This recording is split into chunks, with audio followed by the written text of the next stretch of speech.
السلام عليكم. راكم تشوفوا هذا العسكري اللي راه في الصورة؟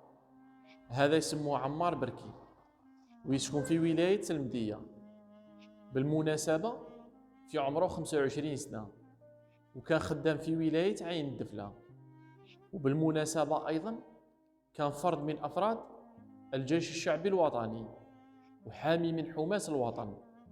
إلا أنه بعد مرور الأيام شاء الله عز وجل أن خونا عمار يتوفى ويفارق الحياة ويلتحق بالرفيق الأعلى، وهو شاب في عمر الزهور بعد ما تعرض لحادث عامل حسب ما ذكرت بعض مواقع التواصل الاجتماعي. إنا لله وإنا إليه راجعون.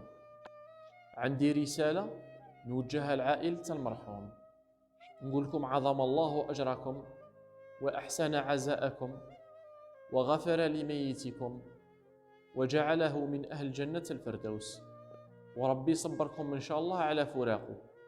اللهم آمين.